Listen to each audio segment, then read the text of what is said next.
Imagine discovering thousands of properties, ripe for development, just sitting there, unclaimed. It sounds like a real estate goldmine, right? Well, that's precisely what the Greek government is trying to uncover. The goal? To find and utilize these forgotten assets to address critical housing needs. But here's where it gets controversial. Are these properties truly unclaimed, or are their rightful owners simply unaware of their inheritance? The Greek tax office is now opening the doors, granting the Directorate of Public Property access to the all-important property register.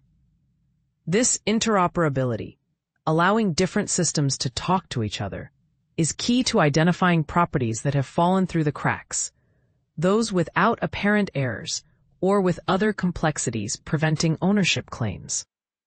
Think of it as a digital treasure hunt for forgotten real estate. Currently, a staggering 7,000 assets languish unclaimed, technically belonging to the Greek state. The Ministry of National Economy and Finance is pushing to accelerate the process, aiming to clear these properties of any legal entanglements and return them to the market. The ultimate goal is to provide much-needed housing, especially for vulnerable households. And this is the part most people miss.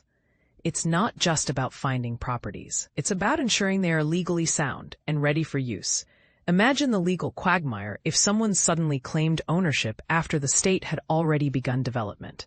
So, how does this digital treasure hunt work in practice? The Independent Authority for Public Revenue is granting the Directorate of Public Property access to the property registers specifically for two crucial purposes. Data submission.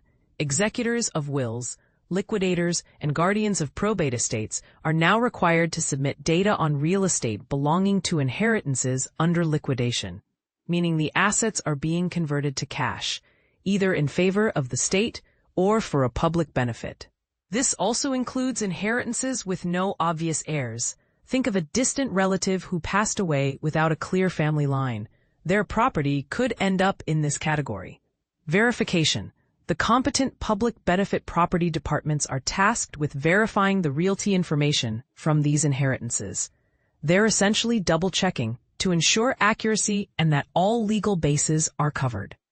Looking ahead, the ministry plans to release a draft law for public consultation concerning the utilization of assets from 2,000 inactive public benefit institutions and those 7,000 unclaimed probate estates. The aim is to allocate portions of this asset pool to cover housing needs for vulnerable populations.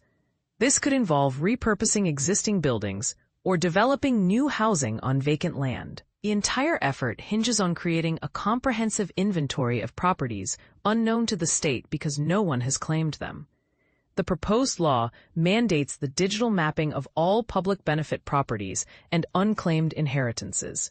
This involves establishing an electronic register of public benefit properties and a platform for unclaimed inheritances, both interconnected with existing state registers.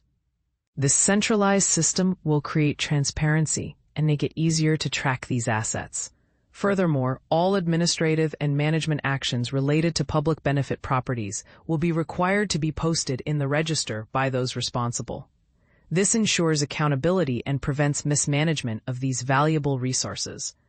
But here's a thought. Does this initiative truly serve the best interests of all parties involved? While the goal of providing housing for vulnerable households is laudable, what about the potential for errors in determining unclaimed status? Could rightful heirs be overlooked in the rush to redevelop these properties? What ethical responsibilities does the state have to thoroughly investigate potential claims before proceeding? This raises important questions about balancing societal needs with individual rights. What are your thoughts on this approach? Is it a fair and effective way to address housing shortages, or does it risk disenfranchising potential property owners? Share your perspective in the comments below.